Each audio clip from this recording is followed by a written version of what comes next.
see, like, just go to a like mid-range restaurant nowadays, right? And don't be on your phone and look at people. All of them are like, Instagramming their food and whatever, like, and it's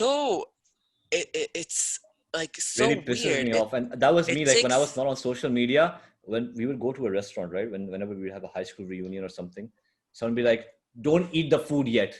Let me click a oh picture god, first and then you can eat the food. oh Yo, god. listen. Oh my I god. would If someone deliberately did that bite to into the me, food. I would Like, punch yeah, them. now, I would. now.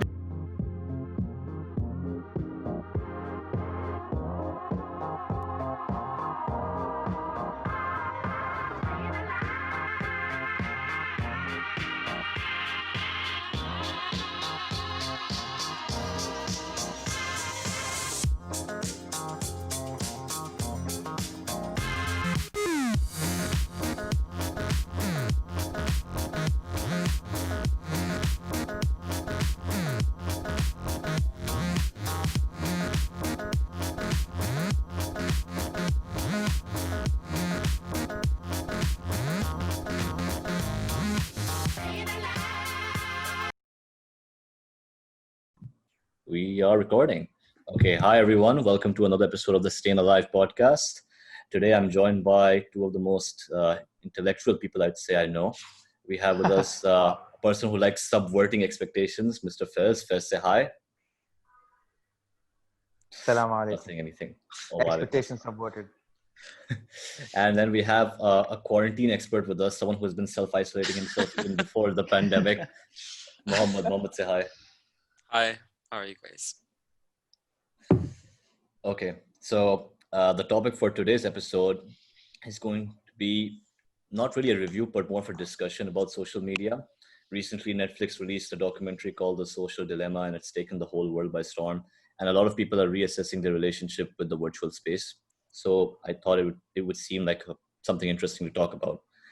Um, Before we get into the ramifications of social media, the mental health angle, how people can navigate through the space, I want to begin by asking you guys to, I wouldn't say simple questions, but I would demand a straightforward answer. So I want you guys to answer this with either a yes or a no. I'll give you guys a chance to explain yourself as we progress through the discussion. But the first question I kind of want to ask you is, does social media take a jab at your mental health? Yes or no? Yes. Yes. Okay. Should you quit social media altogether? Yes or no? No. No. Yeah.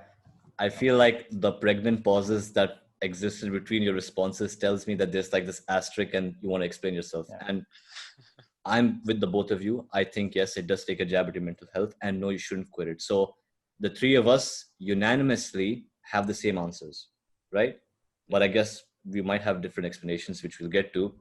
And before we get into the mental health part, I want to kind of get a history of each of your guys' social media. So, like, talk to me about the first time you signed up for social media. What was the platform? How old were you? What did you predominantly use social media for? And kind of the headspace you are with social media right now. So let's start with Muhammad on this. All right. I think like, this is not the first social media account, but I think it's the first that I was very active on, because I remember, like, I think everyone's first was probably Facebook, but for me, like, the active social media website was Twitter. That was 2011, I think, and I was 13, I believe, or 12 maybe, 13 or 14, something like that. And I honestly didn't know what it was in the beginning. Like, I just wanted an account, like, you just create accounts all the time. And in that time, it was just a way to see what your favorite celebrities are doing. Like, that was it for me. Like, I would just follow the celebrities that I liked, the famous ones back then, like Katy Perry, stuff like that, Justin Bieber, whatever. Like, that was social media for me, at least Twitter. And yeah, I don't remember it being a place other than just following your favorite celebrities, talking about that. That's it. Guys? Wait, Mohammed, are you still on Twitter? Yes, I am. Active user? I'm not that active, but I do I check it more than I, participate. Okay, just wanted to know. For me, so I don't know. I've got a bit of a strained relationship, I would say, with social media. I joined the first thing that I joined also was Facebook. I can't remember when that was. I think I was 11. I think I'm not sure. And I joined Twitter, but I'm not on it anymore. I joined Twitter in 13, maybe 2013, or maybe 2014. I was there for like 6 months or something. I just quit. I didn't care. Tumblr as well, not on it anymore. Snapchat, not on it anymore. Facebook deactivated. Don't care about any of this shit. The only thing that I use actively, I would say, is Pinterest and um, Instagram. Pinterest just for lock screens, nothing else. Same. Uh, yeah, and Instagram as well. Like, I quite often quit Instagram, especially when university is going on. I remember doing that. It was amazing. It was like the best 6 months of my life when I quit it. But yeah, I mean, that's about it. Like, I've quit a lot of times, and every time I've done that, it's changed my life in a very significant way. Because I quit Facebook, I got hacked. I actually got hacked on Facebook, which is very interesting. When I was in a few years back, and I never came back to it since then. And then I made an account But after are you one coming of out. those guys though who does something embarrassing and then just find a scapegoat, says, "Oh, guys, I got hacked," or did you legit get hacked? Oh no, I actually no. So I did do embarrassing things, and I'm very. If someone asks me, I'm very honest about it, what it was about and stuff. But this particular example was much after that, like 2 3 years after Okay. that. After all those like Okay. really bad Pixar pictures and like all of that was over, I had matured as a person, and then I got hacked, and I was like, wow, it's kind of late for that now. And I was like, okay, fine, cool. This is a good reason for me to quit, and then I just quit. It was awesome experience. But yeah, Uh, that's my experience. my first social media was Club Penguin. No, it Ah, was yes, it was RuneScape. Facebook. Facebook. It was Facebook. Like this guy said, it was Facebook, and I was in fourth grade at the time. And I remember like when I joined, Facebook, because everyone was like, "Oh no, Facebook is a place for adults." All the 13-year-olds are telling me Facebook's a place for adults. You can't join this Yeah. place. And I had this peer pressure. Like one of the classmates like, "Hey man, I created a Facebook account. You should create one too." And like he was the only fourth grader, I guess, who created one. So he's like, he's felt lonely. He's like, "You should do it too." I'm like, "No, I don't want to do it. It's a place for adults and stuff. I don't want to go there." Like, "No, you should, you should." And then I'm like, "Okay," I created an account, and the first friend request I got was this guy from the name was Dwayne Johnson. Okay, Wow. Dwayne Johnson, and the profile picture was my friend's face. So his name was Dwayne Johnson, but the Wow. profile picture was my friend's face. So I'm like, I'm pretty sure that's not Dwayne Johnson. But Ah, yeah, I joined Facebook, and like predominantly I used it for just playing games. Yeah, me and my friends we would play like yeah. Hmm. Farmville and Well, yes. yeah, Pet Society and those things. Like, oh, okay, you didn't harvest my crops. Why didn't you give me the coins and stuff like that?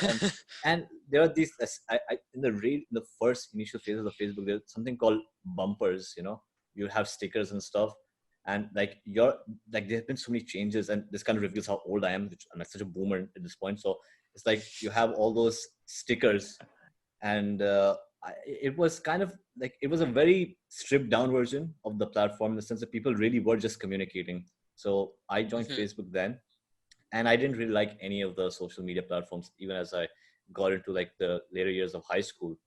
I remember people were into Snapchat, and people were into Twitter, and I was like, no, I have Facebook, and I wasn't really using it as much. But uh, Instagram, I joined in when I finished high school, because people are like, oh, you should join Instagram. So I joined Instagram when I finished high school, and uh, I guess what had happened was social media just became this place for getting memes for me. Mhm. Like, oh, this is okay. It's It like, is.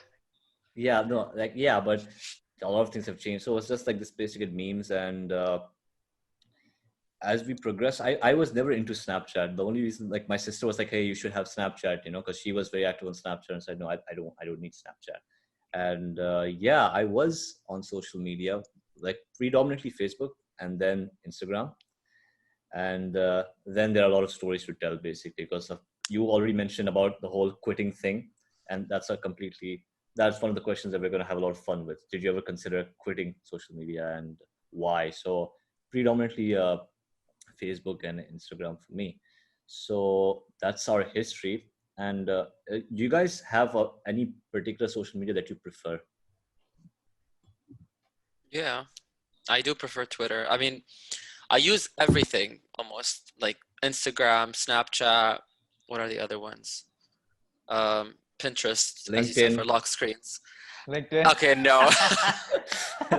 But Snapchat is just more private, I would say, than Instagram. Like, you truly just have the people you know almost. At least that's true for me. But Instagram is more of a, oh, pretty pictures place and memes. And Twitter is more of a, like the newspaper for me. Celebrity thing. I just, Yeah. no, now it's just the news thing for me. Like, I just check it for Okay. news and see what are, the newest hot takes. That's it. Faiz, Yeah. I forgot the question. do you have a preferred social media that you use? Right. Sorry. I don't. I don't think so. I mean, like I said, yeah, I just use Instagram predominantly and Pinterest here and there. I don't use anything else. But then again, the only reason I use Instagram is because what I'm working on right now is requires me to have the app, because I had actually deleted it in the middle of lockdown because I didn't need it. Yeah. So right now I'm just on Instagram. That's it. Nothing else. For me, like, even though I don't consider this to be a social media in a sense, but it falls in the category, I religiously use YouTube. Okay. Wait. Like, That Yeah, counts. Okay. Fine. Yeah. I mean, Okay. it Then falls under the category. Like, officially, it it falls under the does. category. But that, like, I spend hours on YouTube, and I feel same. that's not something I'll ever abandon because it's helped me so much, and I've learned so many things off of YouTube. But like, I prefer YouTube and WhatsApp. Those are two things. Even though I don't consider WhatsApp personally to be a social media platform, but like, it falls under that umbrella. So for me, it's YouTube and WhatsApp. I mean, Uh, I yeah. guess, the thing about YouTube is that it's like social media, but I suppose it's a bit different from the other ones because the media that you're consuming is, videos mostly.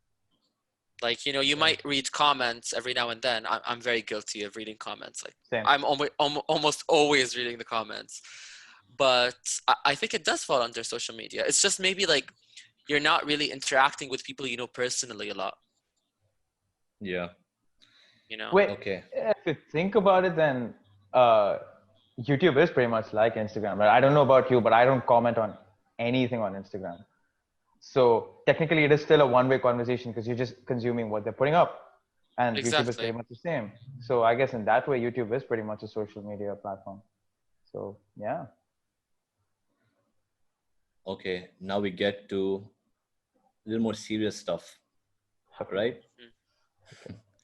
Are there certain social medias that you consider more mentally straining than others? Hmm. Yes. Who wants to go first? Yes. Well, this is going to be shocking, but I think Twitter is very damaging. Yes, even Okay. though that's like something that I use a lot, or mostly, let's say, maybe like second to YouTube or on the same level.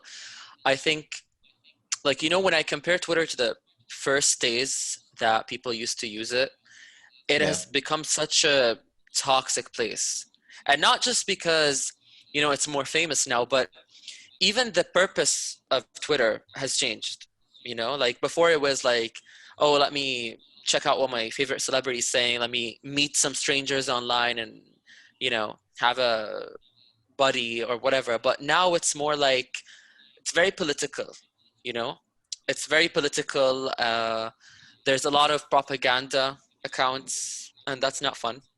There are memes, which is fun, but even like on the softer side of Twitter, which is, let's say, away a little bit from politics, there's the IT politics, there's the cancel culture or Yeah. whatever. The jokes are becoming so, like you have to rethink what you're gonna tweet a million times before you tweet it because you don't want to offend anyone. So it's toxic on a lot of levels now.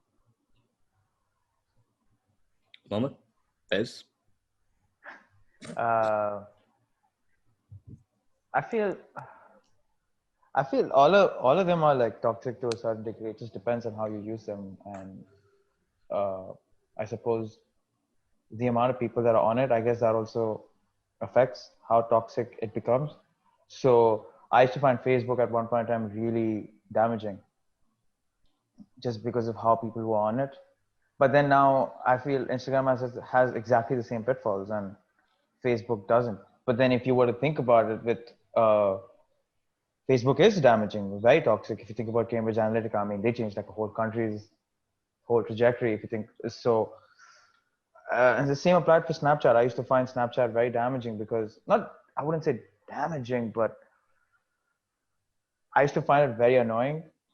Like, I don't care about your life. What am I doing here? Why are you putting what food you eat, what time you wake up, and Yeah. what car you drive, and what highway you went on in the morning? Everything's up there. It's really annoying. And then same for Yeah. TikTok, right? I mean, I can't say if TikTok is bad or not because I'm not on it, but I have friends who regularly send me stuff from it. What I I'm can see is guilty. that yeah, You're on same. TikTok, Mohammed? I'm not on TikTok. I just every once in a while I just scroll for like an hour Yeah, or something. yeah, yeah, Freaking watch my exactly. podcast, man. Don't go on TikTok. He complains about the podcast being on because he's watching TikTok videos. Go on, Faiz. Yeah, I'm the same, dude. I'm the same. Uh, the thing with TikTok is that there's some pretty weird stuff happening there, Yeah. right? It's not for our age group, obviously. I feel like many of the people that are about our age group actually kind of bring in the more useful side of TikTok. At least that's what I've seen with these influencers and stuff. But the kids, they do some pretty weird stuff. I'm not going to get into it. I don't want to judge, and I don't understand it. I feel very old when I go there. I can say that for sure. It's very cringe, but we all did that in some way or the other when we were on Facebook and Instagram at that age. So this is just a Oh no. much harsher catalog for them. That's all. I would say Yeah. that. That's what I would say. Yeah. I think I it's because consider. Go ahead, Mohammed. no, I was just gonna comment on like I think it's because TikTok is mostly actually just video form, and for a lot of us as kids when we joined social media it wasn't really videos. So Yeah. like kids are on Twitter and Facebook but not as much as TikTok. So the Yeah. only way they can participate is with stupid videos. And Yeah. TikTok is also interesting in that uh, I think it's perfected the scroll problem more than anyone else. Yeah. Like even YouTube can't get you down a rabbit hole the way TikTok can. At least Oh, that's what I've seen people do. Because like that's there are true. times when my friends are like, dude, I was on TikTok for 3 hours. I'm like, What, three what, what, hours? like, You could what's the have scroll thing? watched a Because I've movie. never interacted. I've never interacted with TikTok. So explain this. There's UI. no news feed of any kind. It's just the video covers the entire screen, and you just scroll and it's a new video. Scroll new video. Scroll new video. And the So videos it's are so like as short, right? because it Yeah. keeps Yeah, just like going. that. Yeah, it just goes. And it's amazing if you think about it, because these videos are so short. You're not going to realize how much time you actually spend on it. On So it's YouTube, like you this know what machine time. gun that never runs out of Yeah, ammo, essentially. exactly, exactly. It's amazing. It's amazing in that way. Yeah. I mean, it's in a bad way, I guess. It's amazing in a bad way. But also the thing Yeah. about TikTok is, I hate this. I hate this. That this is the world we live in. It is what it is. So, Shawki, how long do you take to make these videos? After we are done talking, after you're done recording, how long does it take for you to finish the video?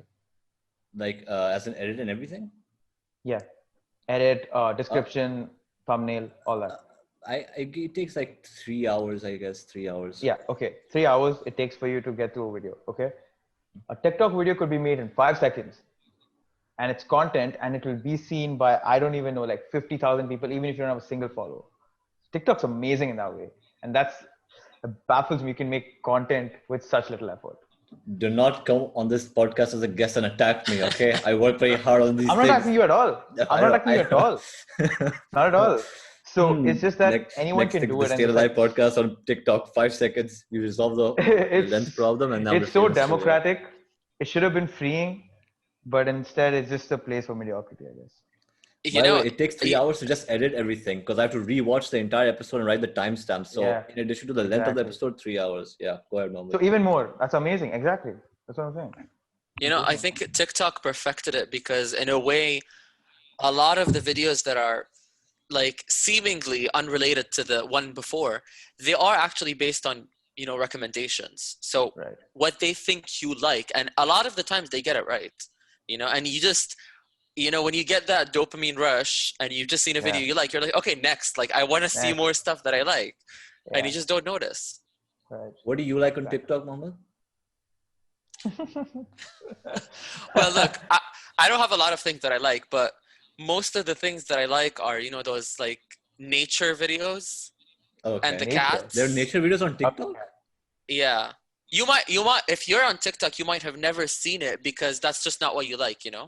I'm not So on it's TikTok weird. and I'm not getting on TikTok either. It's weird. I have Like this thing. there's videos I, of cats, nature, kids, you know, everything you can think of. And only the stuff that you like is mostly going to appear to you. It's weird. It's really weird, you know? Yeah. the most damaging platform, in my opinion, is actually Instagram. I feel Yeah. like, yeah, and I'll get into the reasons when we like talk about things in detail. But I just feel like even though, you know, like you said, the rabbit hole thing, you keep scrolling, and that magnifying glass, when you hit that magnifying glass, the algorithm just starts working its magic on you. And the problem in Instagram right now is that there are just too many advertisements now, you know?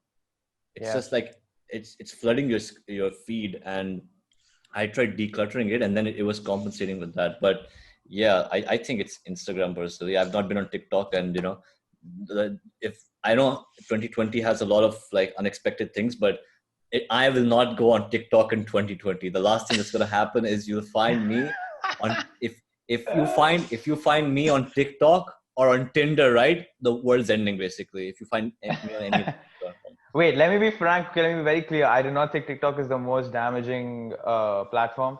They're all garbage. You know, Okay. I feel Yeah. like maybe we should redefine things a little because I think it really depends on what kind of, you know, issue you're tackling. Like, let's say if you're talking about, you know, wasting time, I think every platform is different. If you're talking about, you know, the actual content that's damaging to your mental health, it's also different. Because when I think of TikTok, like what's toxic is probably wasting time.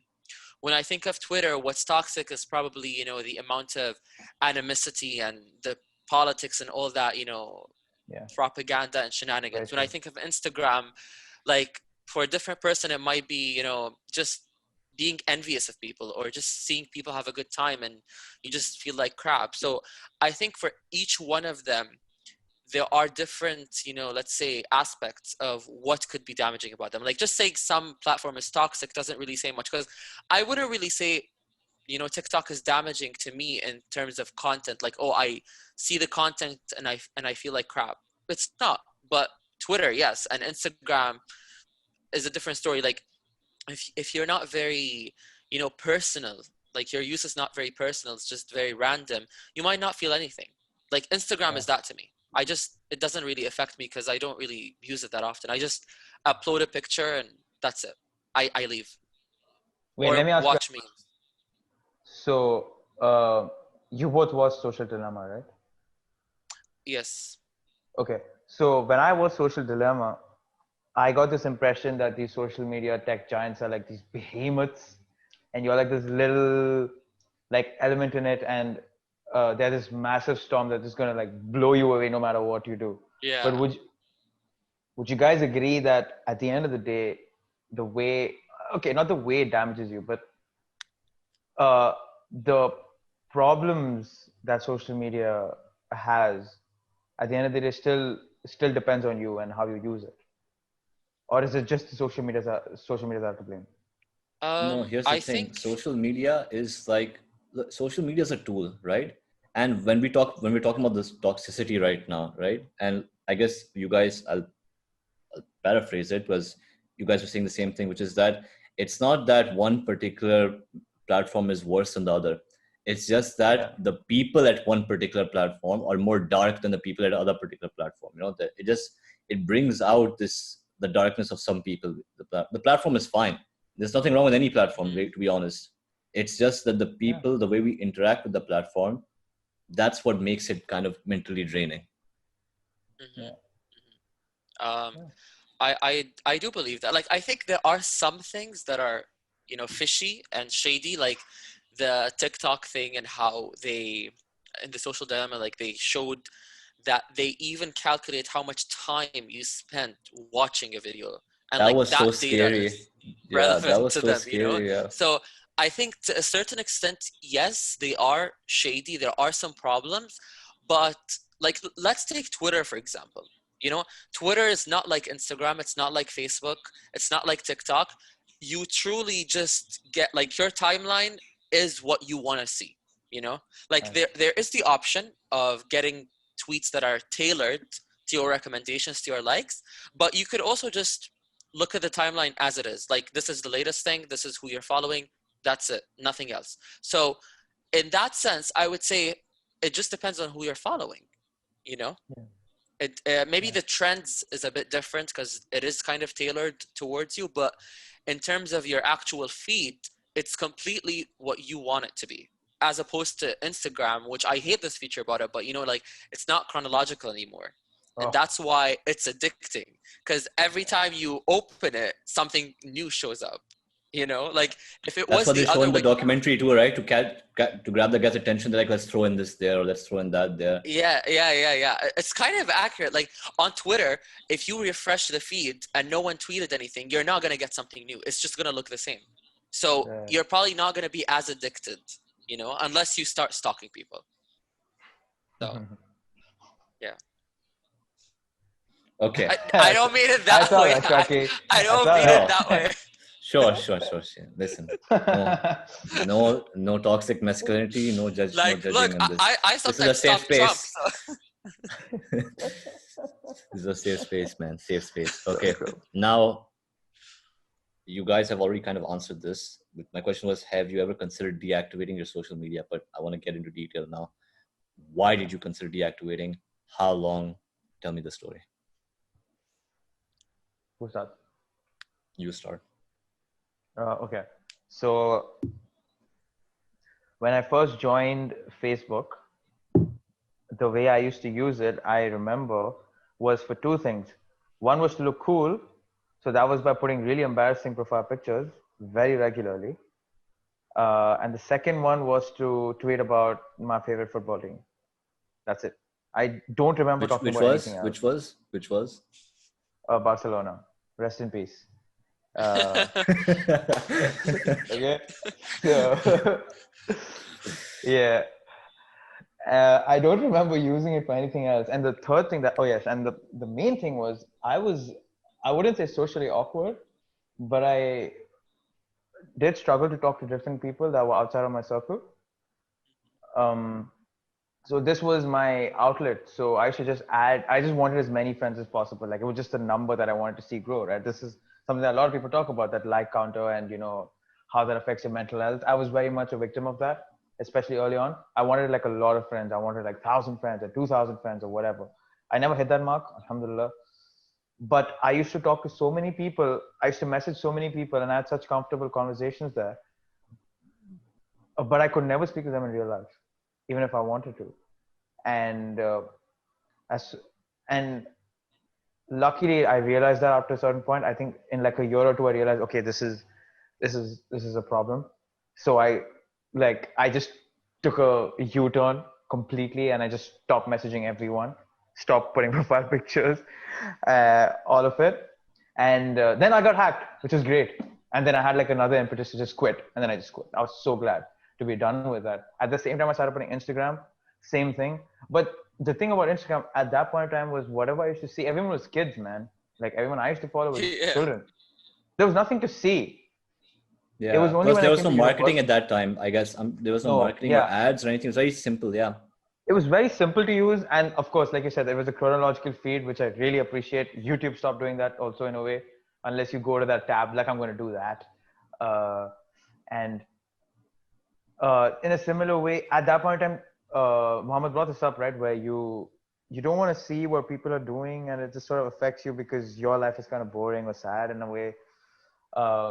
And that took a toll on me after a few years, especially like third year, fourth year in uni, which is like, at that point I was like, yo, I'm sick of this shit. So I just like, Snapchat done, I'm out. Yeah. Twitter, I'm out. Twitter, I didn't do much. I just didn't use it. I didn't know how to use it, honestly. I was there. I tweeted a few things and deactivated my account. I was like, this is pointless. But Instagram, I deactivated because I needed to like cope with these things, like, insecurities, uh, not only in terms of like how you look, but also in terms of just how you see what people are doing and how that affects you and what you think about yourself. All of these things, they really affected me. And I was like, bro, I'm out. Seriously, I need to cope with my shit. And then when I was fine looking at these things now, but I don't care, like I realize like I don't care about your life anymore. Like I feel more comfortable being there, honestly. So yeah. Mohammed? See, I think I just want to comment on what Faiz said. I think the thing is, there are some social medias that are more anonymous, let's say. Yeah. Like Twitter is, you could be as anonymous as you want. So I think the more personal social medias have that, effect on your mental health, where you're seeing other people and you're like, their life is amazing and my life is boring.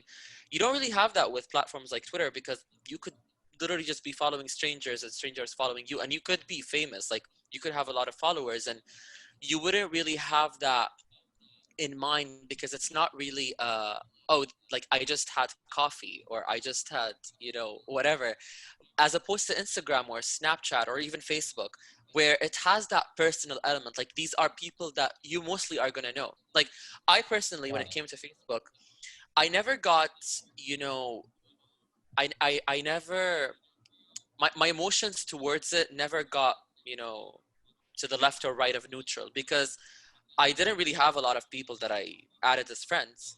Yeah. And the friends that I had never used it religiously like that. Like, oh, I just, took a bath, or I just, bought this car or whatever. So Yeah. Facebook was very empty for me, and that's why I left it. So Right. I never felt the need to deactivate, except because I didn't use it. As opposed to Twitter, where when I think it was like 2015 or 2014, when I really felt that I deactivated a lot of times on Twitter. And I've had a lot of accounts, because even though it's not really, people that you know personally, but that causes another problem, because now you're sharing your opinions on the internet with Yeah. strangers who are actually part of, the society that you live in. Let's say I do follow people from, UAE, let's say, but we don't really know each other. So Yeah. in a sense, it's like you're going to the mall, but it's like everyone's opinions are heard. And that created a lot of tension when, let's say, somebody's opinions did not align with what society deemed appropriate at that time. And I find it funny, because a few years ago, the things that most people are saying now, they would never be acceptable. you Yeah. know like, let's say, I don't know, if I want to give an example, like the feminism stuff, it's very popular on even local media here, like this local social media on Twitter, like the locals of UAE, the local population. It's very popular to talk about that now. But 5 years ago, it was like this controversial thing that, I'm not going to say gets you in trouble, but kind of gets all of these hates, replies and attacks, and people telling you that you should, shut up or not talk about these things because it's not acceptable. So I really could not handle that anymore. Not just, happen it's happening to me, but even seeing it happen to other people that were your online buddies was very, it took a toll on everyone's mental health, you know? Yeah. And another reason is also because on Twitter, you get so, like, in love with the idea of, like, how anticipatory it is, because you don't know the person, but you're also their online friend. So it kind of has this mysterious, shade to it, where you never know too much about the person, and you're always curious what's going on in their lives. Like, not personally maybe, but like, who is this person? I like that. For me, this is back in, because I've experimented a lot with social media, but this is back in 2016.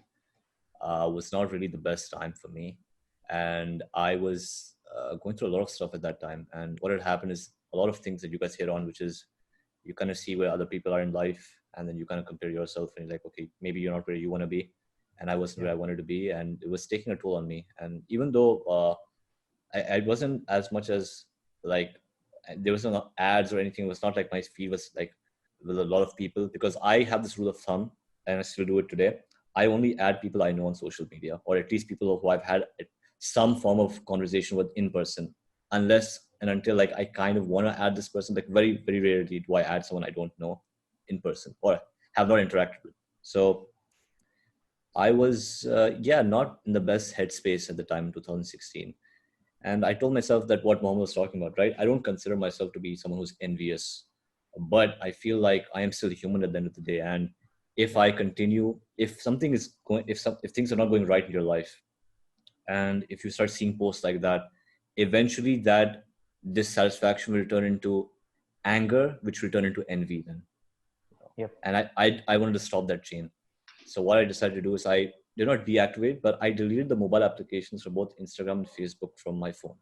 And I told myself, like, I'll do it for like a week or a month. Let's see how it goes. So a week turned into a month turned to 2 months, and I was off of social media for 3 years. Damn. Wow. And the maximum number of times I did hop back like on social media, like a total of maybe both Facebook and Instagram collected maybe 6 times throughout those 3 years. But I didn't miss anything. Like when I noticed that I wasn't missing much, and it kind of made for like a lot of awkward situations, especially in 2019 when starting to get slightly better. So I met this friend of mine, right? He used to ask me, he's like, oh, hey, so are you on social media? And I would kind of find that question to be kind of strange because technically I was a user on social media. Like if you type my name, you would see my profile pop up, but I wasn't active. So I would tell him like, yeah, I'm not active though. But I felt like that would kind of come across as rude, So, and plus he was this guy who was very creative in the sense he used to make a lot of graphic work. So what essentially used to happen is that, okay, he sent me this request on social media and I accepted it and I deleted the application again. And oftentimes whenever I would meet him, he'd be like, hey, by the way, I made this thing on social media. I made this sketch. So can you see it? And then I would be like, oh, okay, dude, I should probably, help support him. So I would install the app, like the image, and then delete the app. I did that a couple of times and it made for a lot of like weird like situations. And I used to do that basically. And one reason why the app was on my phone for a while was because in that process of liking one of his posts, I came across this page. This page was called Emo Boys of India. And essentially that's like this compilation of TikToks in India. And man, I was hooked, man. I have this love-hate relationship with those things. Like I hate the comedy that they bring because it's so cringy and it's like all that it's the bad kind of lovey-dovey stuff. It's so ironic. Can, it's so ironically funny. Yeah, but right? How can I hate something that brings me so much joy? So that was me. So I would delete the app and I'd be like, okay, every time my friend would post something, I would like what my friend posts and then go to the page. Like, what did Emo Boys of India post today? Like, okay, they posted this. And then I would start tagging my friend. My friend's like, please stop, go back to not being on social media. Oh God. But I was still not a user. Like I would just install it and then delete it. Like even till like up until February of 2020. That's when I became proactive again on social media. And that's actually my next question. Why did you guys return then on social media? Wait, I want to stop you and go back to something that both of you, all of us actually said about, the envious part and seeing other people have it well. That's the funny thing, right? Because it's not true.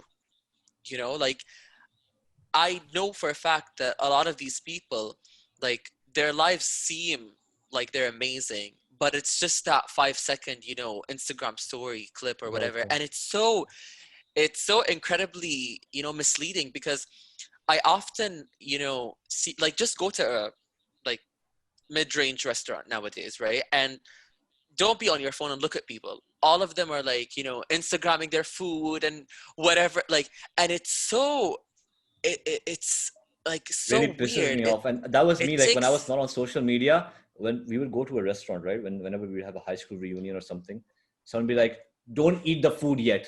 Let me click a picture first and then you can eat the food. God. Listen. Oh my God. I would deliberately bite into the food. I would punch them. Now take the picture. Oh man, you're worse. Okay, I'll at least punch them. They could still take the picture if they want. No, I'll take a bite of the picture. Now take the picture with the bite in it. But the weirdest group of people who do this, and I hope this doesn't come off as sexist or whatever, but it's usually the women. And not just any woman, but you know those women who are No really toxic interested in masculinity in this. There's no toxic masculinity in this podcast. I don't know what the Spanish really saying. though, But really though, like they're very interested in fashion and how they look and how they present themselves. Like it's not every woman obviously, but it's usually those women who are, you know, very interested in how they look, their fashion, whatever. Like they take a picture and they take like 5 minutes editing it, and they all just stay on their phones like that, and the food is just waiting, and it's the most like dystopian thing I've ever seen in my life. You know, it's just so weird. Like they What take a a perfect picture word. and they Yeah. spent like 5 minutes editing it. It's so weird. You know, like eat the food, god damn it. Like what are you waiting for? Yeah. listen, we respect and love all women. Okay, there are only certain exceptions. Don't be a Right. simp, women who- Shawki. Don't be a simp. No simp, no Don't be a simp, simp. bro. Listen, Ain't no no simp, sip. no simp here, no simp here, no simp. Just Yeah, Really I though, agree with this. it's respecting weird. everyone. Yeah, it's weird, I but thought about this as well. Okay, so this was actually, so if I give you a timeline, right? I quit around June last year. Okay, and I'll tell you exactly what happened. So I'm a huge fan of the MCU, not anymore, but I was a very huge fan of the MCU until Endgame came out. Okay, and this is very important. So let me stress this. This is very important to the story. I always thought of myself as a bit of a connoisseur. Like, you know, I like a lot of different arts and like I engage with a lot of different things and I read books for God's sakes. Okay. But all of my stories were always about the promotional material of Marvel. Okay. So it's so interesting. Like you just said, yeah, you said that the women are the ones who put up that. Now, if, if, if you have like 5 women that you follow and all of them put this thing, no, just follow me. If they all put pictures of their food, that's what you're going to start to believe. Is that thought bubble that's created. It's very sad that you make an opinion about someone based on this 10-second story, Mm-hmm. uh, or 5-10-second stories, whatever. You make this opinion, you don't know them, you probably not even had a conversation with them for upsides of like a minute, and you have this Yeah. very strong opinion like, oh, these guys have absolutely nothing going on in their life except putting these food posts, and that's it. And that's what someone thought about me. They're like, oh, this guy has absolutely nothing going on in his life except the fact that he watches Marvel movies. And it was pretty good life, honestly. I If you ask me, yeah, guess go on. so. But then the thing is, because I'm not like you said, Shawki, I assume that you're not an envious person. And I've always thought that about myself as well. I'm not, jealousy is not a very common emotion that I feel. But when you see that so often, you start to make these opinions of them and then you start to feel jealous about them. And I was like, okay, something's really wrong here. So I'll have to cut this in the source. And the source is myself. It's not the social media or these people. It's me. I need to work on that. So that's why I quit. Yeah. And I find that very upsetting because it's the same thing. Never open a comment section on Instagram, guys. Especially if it's a politically charged one. It is so masochistic to do it. Don't do it. It's so sad. And you know, the worst thing about Instagram comments is that when you're trying to read a conversation and you just are clicking like view all replies, and it's just like three at once. Like the thing I like about TikTok is that they show you the first ones first. But with Right. Instagram, it's like you have to keep like clicking until Yeah, you get the it's so first. annoying. It's so Yeah. annoying. It's so annoying. But I just want to clarify, by the way, I'm not a hater. Like when I see those people, you know, take pictures of their food, I'm like, fine, like live your life. But I just find it so weird when it's not something special, you know? I like that That's damage the weird control, thing. by the way. Like the weird thing is that you know for a fact that these people probably come here like once a month and they probably order the same food and they take the pictures of the same food. Like unless you're, you know, advertising this food, I don't see the point of sharing it with people. I mean, if you're sharing it on Snapchat, or let's say, you know, you want it to be part of your memories, I think it's fine if it's something special. You know, like, oh, I went out for this person's birthday. Like, I want to, you know, take an Instagram pic or take a Snapchat. I think that's fine. But if you do something so regularly and you still take pictures, like it's something that people are so interested in, I find that a bit weird, you know? Like, unless you're an obsessed, you know, celebrity fan, you probably don't care what your favorite celebrity is eating right now. You know, you care about their work, what they're putting out, their Yeah. movies, their songs, not what they're eating, for God's sake, you know? So why would I care about a random person's food? You Who know? are you? What if You're their not work is important. eating? Well, maybe Their it's a food is hobby. not I don't know. Maybe they're If a they're a foodie. food blogger, it's fine. I think they should be doing that. That's a job. Yeah, yeah, But yeah, Of yeah. course, of course. Like I have Yeah. a friend who has an Instagram account solely for food. And I find it very entertaining because like she goes out and tries different foods and takes like pictures of it and comments and reviews. I find that very nice. Like I do want to see nice food and you trying different things out. That's But her profession. That's why she's kind of doing like, yeah. exactly, exactly. But if it's just like, oh, like I'm rich or I'm having fun, or I mean, like it's just weird, like who are you updating on your life? I'm gonna try the gold ice cream in Dubai. There's a thing called gold ice cream in Dubai, by the way, guys. what is that? I I don't know. know. It's ice cream with gold in it, probably, and it's expensive. So if you Yeah. can afford it, basically, I don't know, man. It's not that expensive, by the way. Like it is expensive compared to ice cream, but the You've actual had it? Why didn't you prices. post it on Instagram? You tell I me now. never had it. I never had it. I just know the price. Okay. How much is it? No price. If I'm not mistaken, it's probably like 300 or something like that. Like it is expensive for ice cream, but it's not like, oh, like 300. Like I've never seen that, amount in my life. That doesn't sound I'm that pointing at expensive, to you. be honest. I could, bruh. Gold ice I could cream? buy I thought it'd ice be way cream, more though. expensive. No, I think I'm you're not mistaken. sure if I think it's way more. I'm not It's more sure if it's expensive, dude. 300. You're Is it missing a real couple of gold? zeros. Maybe it's It's real 1,000. gold on it? On I mean, gold on this? flakes. That's what they say. Damn. I mean, I never buy it, but damn. Dude, I don't wear gold. I don't want to eat gold. Yeah. Yeah. Haram. So, Good reason. yeah, haram. Yeah, we go back to the question that was. See, this is exactly the thing. You guys asked, oh, we should keep the episode short. We just keep digressing because we have so many things to talk about. But the question was, what made you return after you deactivated your account? Yes. For me, it was my meme game was getting weak after 6 months of being away from Instagram, and I really needed to just update it. Honestly, like that's it. That's what it was. And I knew the fact that I had at least, okay, I'm not a very popular person, but I had quite a few unread DMs because I just refused to check my Instagram. So I was like, okay, you know what? I should just be nice and open the app, and then I didn't reply to anyone. Boss. No, not boss at all. I didn't reply to anyone. So I was like, whatever, bro. Now it's too much. But yeah, that's why I came back. See, when it comes to the memes, I find that to be like I could talk for half an hour about this because it's very like tailored. Like Twitter is gonna have a different set of memes than Instagram. And I mean, Instagram is kind of the place that steals memes from every single place. Like they steal memes from Twitter, from Tumblr, from everywhere. But TikTok. Twitter specifically, like speaking as an Arab, they have a lot of Arab memes. And I mean a lot, so you really do have a tailored kind of set of memes that are really something that you relate to. Like you could even see, I don't know if you guys have this in your culture, but a lot of the old TV shows, like back from the 2000s, the acting is just so melodramatic. And no, we don't need to go all the way back there. Our TV shows today have bad acting. It's still the case. Yeah, it's still the case. Yeah. You don't have to go all the way back, but yeah. It's still bad for us too. Like they're still bad, but like back in the 2000s, like the makeup, the acting, the actual topics, like they were just disastrously cringy. So nowadays, people just use them as memes, and it's hilarious. Like we look at them and we're like, oh God, like I can't believe it was that bad, Like we look at TV shows now and we're like, okay, we respect this. This is respectable compared to what we used to watch. So I will not find that kind of content on Instagram, for example, like, and that's why I think the reason to come back on social media, like you need to be on multiple social medias in order to, like see different types of memes. So for me, like Instagram, TikTok, Twitter, I'm not going to see the same things. So I have to be on all of them at the same time. So that's not why I came back, by the way. Why did you come back? Why did you come back? Okay, why I came back. Okay, first of all, like a little background. I actually made a bunch of friends on Twitter, right? And I'm still in contact with a bunch of them as well.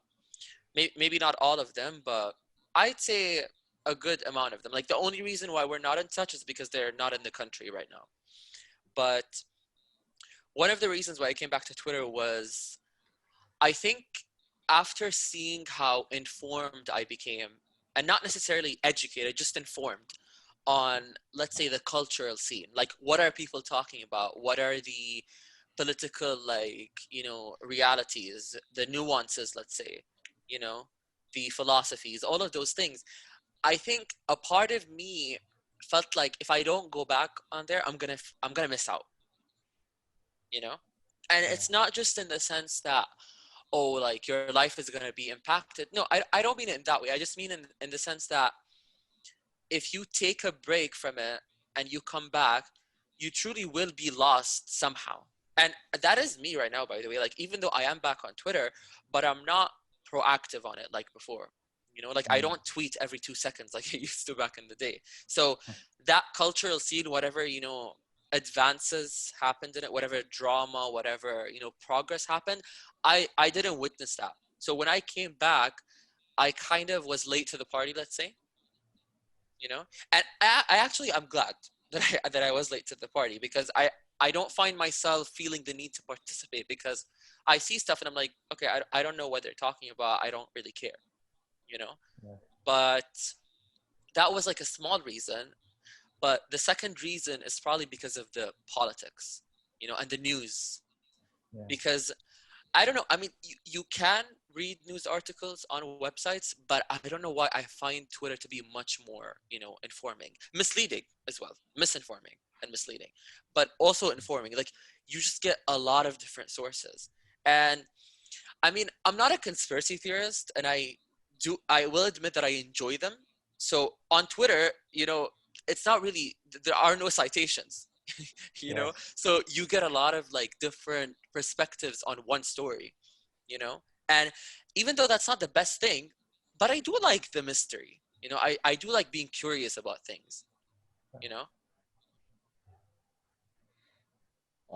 Why I decided to get back was, and I decided to get back just like in late February actually of this year, and uh, because I wasn't dealing with a lot of things that I was dealing in all those years. Plus, I felt kind of odd that I would delete the application, then install the application, then delete the application, then install the application. So I had the app installed. Again, just watching emo boys every day. That's what I did. I would go on Instagram, watch emo boys of India, and then I would close it. That's my only thing. I would tag people, and then they would ask me, "Shut up, Shawki, please stop tagging us in these memes. We don't need this anymore." So that's the leap I made. But what had happened was, this specifically relates to my last semester as a university student, because I feel like I wanted to make the most of the last semester, right? And I'm kind of this suppressed guy in the sense that I'm kind of closed. It takes me some time to open up and stuff. So I told myself, I was talking to a lot of people in the last semester, right? A lot of people who had graduated as computer scientists, and I was like, oh, okay, so how's life after you graduate? And everyone seemed so miserable. I was like, oh, yeah, man, college is like, it's the best time and stuff. And they were telling me all these things, and I remember meeting this guy at the bus stop, and he was like, dude, like, just enjoy it while you can. And I was like, what the hell? I've not had the best college experience. And I was like, dude, I was always looking forward to life after university. But now these guys are telling me that life after university is not really the best. And all computer scientists, by the way, who I met. So I'm like, shit. So what I said, I got to make the most of this last semester. And a part of that was, I made this bucket list, right? Which is still on my profile, which I deliberately put this thing out there, like the things I want to do, to kind of be held accountable in a way. Because Mm. the thing is, when you kind of let everyone know you're doing something, now there's like, you got to maintain it now. Yeah. Otherwise, you're how do people say it? Simp or wimp, whatever it is. Like, you kids say that, right? Yeah. So, because then when you hold yourself accountable, like, okay, now I got to get these things done. And then that's one part of it. And the other part is that as we were progressing through the semester, this was in March, right? I had kind of met a lot of new people. And again, the same question came to me: hey, are you on social media? But this time, what kind of made things different for me was that I'm now transitioning to a new phase of my life, which is, I'm going to get out of university soon and I'm going to graduate. And with that transition, I'm going to be deprived of a lot of things, including a platform. So unlike last time, which is when I was not active on social media, I was still on campus. And you can be as introverted as you want on campus or as extroverted. The point is, there's still some form of engagement. Like, if you want to put yourself out there, if you want to pursue something, you can still do it, whether it's something you're interested in a club, or talking to people, whatever it is. But there's still an outlet for you to do that. As a graduate, there is no outlet for you to do that.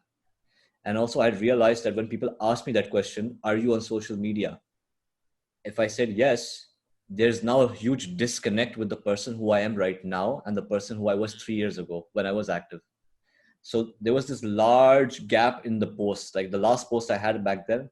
So when people start following me again, I'm like, shit, now there are people who are following me now and they're going to look at my dub smashes, basically. That's what they're going to, that's the opinion they're going to form of me, which is kind of true in a way that I do like performing, but then that's what they're going to see. So I started going on this spree in a sense of updating my profile.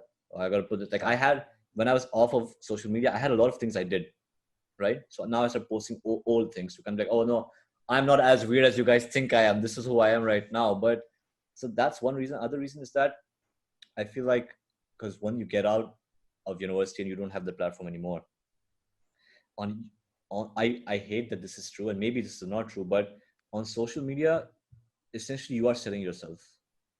At a glance, you're supposed to give an impression of who you are. Yeah. And I would love to live in a world where I could form that impression off of someone after talking to them or having a couple of conversations with them in person. But that's just not how it works. People need something to bite off of to make that conversation happen in the first place.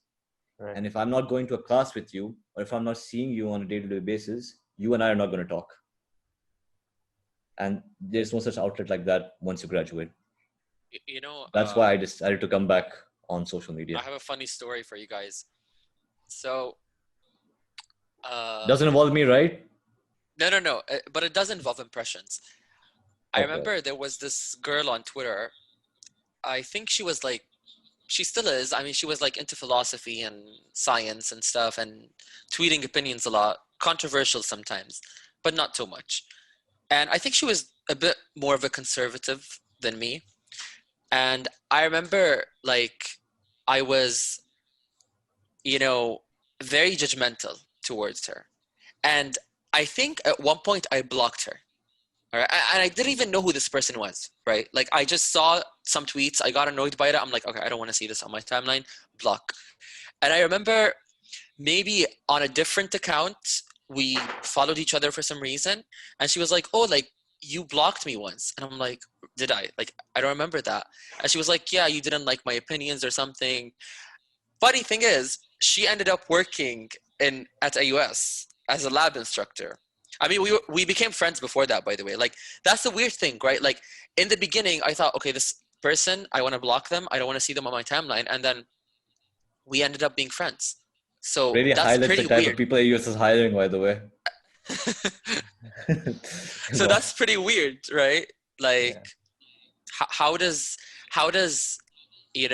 one form an accurate opinion of someone when social media really allows you to not give someone a chance? You just look at their profile, you look at their views, and you're like, yeah, it doesn't seem like this is the kind of person I would like.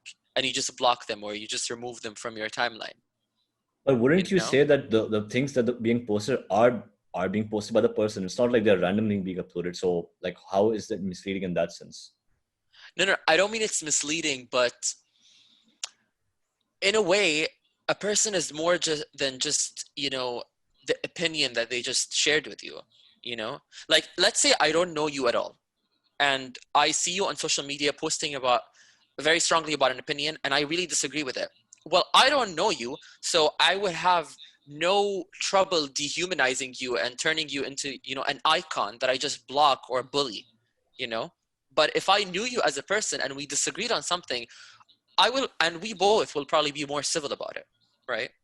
Yeah. So in a way, social media really allows you to just forget that this is an actual person you're dealing with right now, and not just a bunch of opinions with no life, with no people they care about and people that care about them, and they could just be a really nice person, but they just believe strongly about a certain topic, which is very normal. I think we all have, those kind of people in our lives.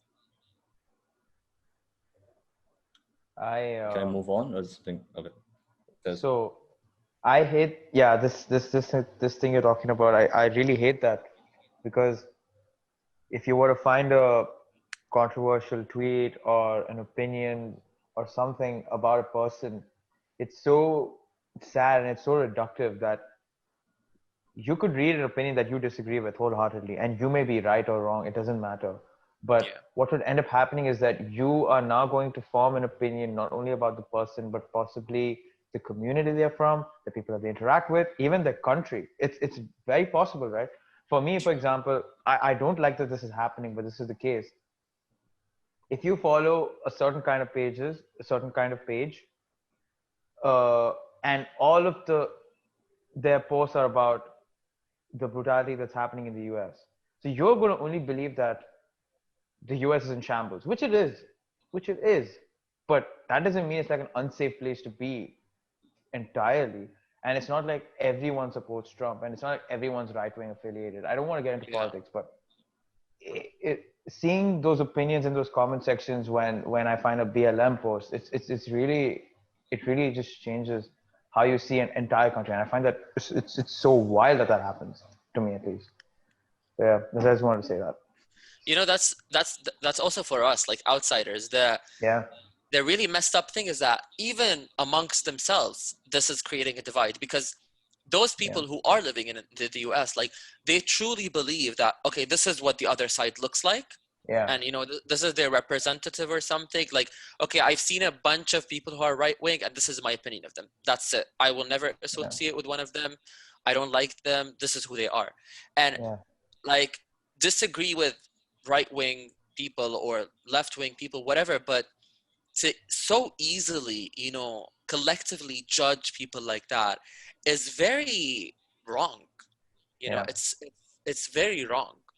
It's just like, I don't like saying not fair, but in a way it is not fair, because you're just taking the easy route, right? You don't want to have to be a nice person and just give everybody a chance, because, you know, and I think in a way it could be a survivalist mechanism, because think about it, how much time can you spend giving everyone a chance? Like, social media has millions of people. How many yeah, people are you going to give the benefit of the doubt, right? So it's much easier to just be like, okay, they belong to group X, I'm going to form this opinion, that's it, I don't have to bother anymore.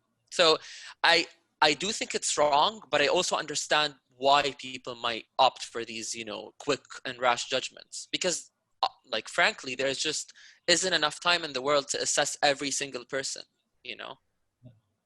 Because I don't know if you guys know this fact, but apparently people cannot know more, like, actively know more than 150 people.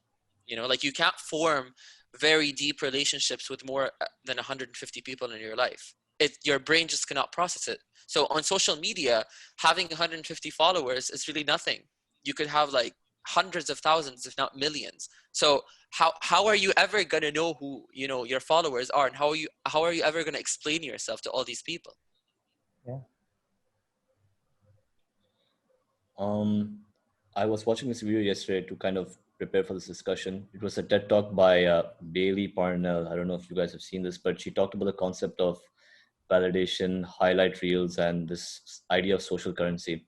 And you know, we all hit on each of these things, but we can just get a little deeper into these subjects if we have more to add to them. But I want to start off with validation, right? Why do you post an image? Like, do you seek validation on social media? Absolutely. Mohammed? In a way, yes. Like, you know, when you post a picture on Instagram and you go to your feed and you're like, oh, this doesn't look nice, let me, like, you know, recrop it or whatever. Like, yes, in a way it's about you, you know, but let's be honest, you quickly go delete that because other people are seeing it right now and you don't want it to look that way. And I think it could be toxic, it could be normal, you know, but it depends on the person. Like, for me, it's not really something that affects my mental health. It's just, oh, I just want my feed to look pretty, you know. I don't really care that this is not the best image, but if it doesn't look good to me, I don't want other people to look at it, you know. But for some other people, it might be more obsessive than that. So I think if it's more obsessive for you, that's toxic, mentally at least. Yes.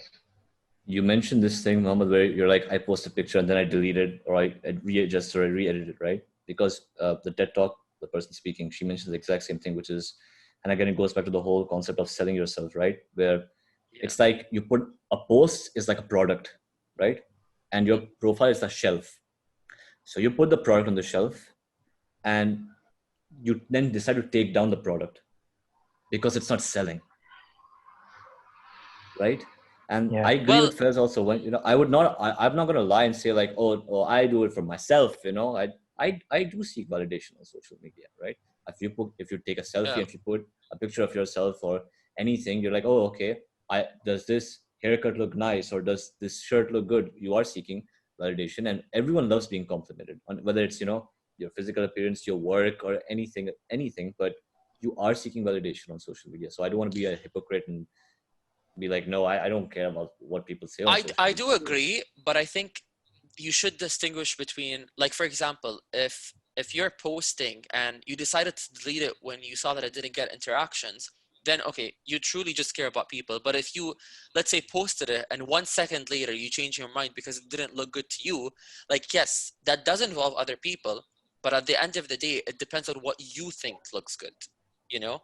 So I think there is a bit of nuance there. I think both are seeking validation, but in different ways. One is seeking validation in the sense that this is what I like, so I will show this. And the other is seeking validation in the sense that this is what you like, and therefore I will show this. You know? So I don't delete a picture because it didn't get as much likes as I thought it would. You know, I don't even care about how many likes it would get. If it looks good on my feed, I will keep it there. And a lot of people, they like to keep a theme. Like, I like to take a lot of pictures of nature, let's say, or you know images with not a lot of detail in them, let's say, you know just of a, let's say, a mountain or a tower, but not an image with so many things happening in them. Yeah. Same. Faiz, you just said yes, so I want you to elaborate now. Yeah. So before, back like a long time ago, this was like first year, second year of university. I used to upload whatever that looked good to me, like how almost anyone should be engaging with the platform. And then this idea of themes and stuff sort of, I was introduced to that in 2017 or 2018, and that like became like this creative outlet for me. And that's what it became about it. I used to hold on to pictures for such a long time because it didn't fit with the theme, and so it would be uploaded like a year and a half later or something like that. I would be holding on to them. I'd be like, yeah, I know it's gonna come then. And even that sort of started to like look wrong to me, because some of those pictures you get like 40 likes, and then like a picture of my face would have like 150 likes, and I'm like, okay, what's this? And then you'd start to do all these like mental mathematics about, oh, okay, so if I Yeah, if I put my that's a face, it's social gonna, currency thing. Yeah, yeah, the we get social to that. currency thing. And that sort of like, it changed my mind. I was like, okay, well, now what am I supposed to post? I messed up the entire theme, and now I just stopped posting. I'm like, you know what, let it be. Because in a way, like how I said, the whole story thing, you create this narrative in other people's heads with what you post, even though it's so little. It's actually so little of yourself. But uh, I always wanted like people to think that I was very artistic, I was cool, like I had some sort of mystery going on. Like, go see my Instagram if either of you follow me. Shawki, you can check it out. So it's like this, I've it's seen like it. that's That not who I am. there's a color scheme. Yeah, there's a color scheme. The pictures are like super like cool, but I'm not that cool. I'm super goofy in real. Like, I'm not like that at all. So you create this weird image about you, and it's it's all because I wanted to be validated. I wanted people to think I was cool, and that's it. It was nothing more than that. It wasn't like, oh, this is who I am and I want to portray this, or this is my artistic sort of vision Yeah. for my Instagram. It's like, I just want people to think I was cool. Nothing else. I I think did that it gets notice unhealthy. that face pictures get the most likes for some weird Always. reason. Yeah. Always. Yep. Yep. It's weird. Like, the most liked picture I have on my feed is a picture of my face. Every other Yeah. picture has less Because you have likes. pictures of nature, man. So people are like, oh, I want to see the face behind all this stuff. So probably that's why. Yeah. Yeah. So we talked about validation and the whole thing about highlight reels versus reality, right? In the sense that, and this is what some people need to understand. What you, Muhammad, you mentioned this, that the 5 second video or story that you post is not indicative of your life, right? You may be going through some serious problems right now, and if you post something happy, let's say, it forms this impression that, oh, this guy doesn't have any problems at all. And you can use any sort of simple example, which is, let's say you failed an exam, right? And you're not in the best mood. You're like, oh man, I failed an exam. This was a critical exam for me. And you kind of you distance yourself from people. Like, I don't want to talk. It happens for a lot of young people. So I don't want to talk to anyone. And you're not talking to people or whatever it is. And one day your friend comes along and says, hey man, you've been keeping yourself alone for a long time. Let's go out for a drive. I don't want to go for a drive. You go out and you end up just going out to a cafe, let's say, right? And you're feeling way better about yourself, and your friend decides to take a picture of that moment. And if the friend posts that picture, let's say there's someone else on, a different country going through a feed, and he's going through a bad time, right? He failed an exam too, or whatever it is, or he had a breakup, whatever it is. And he sees that picture, right? So to the other person, he might be like, oh, wow, this guy, his life is pretty cool. He's hanging out with people. He's going to these nice cafes, and I'm going through like a really shit time right now. But that picture does not describe the exam story that happened, because no one is obviously going to talk about the bad stuff that's happened in their life on social media. No one wants to see that either. Yes, there's this thing called, enforced positivity, which is that, hey, bad things happen, but you should push through them. And those inspirational quotes or motivation, that's fine. But no one is going to like sit down and say the sob story, right? Because no one wants to read that either. There are only a few people who will like talk to you. Like I would rather have a conversation with someone about the things I had to deal with than, post a big story about that, at least not on social media for sure. But yeah, that whole highlight versus reality thing. What are you guys' thoughts?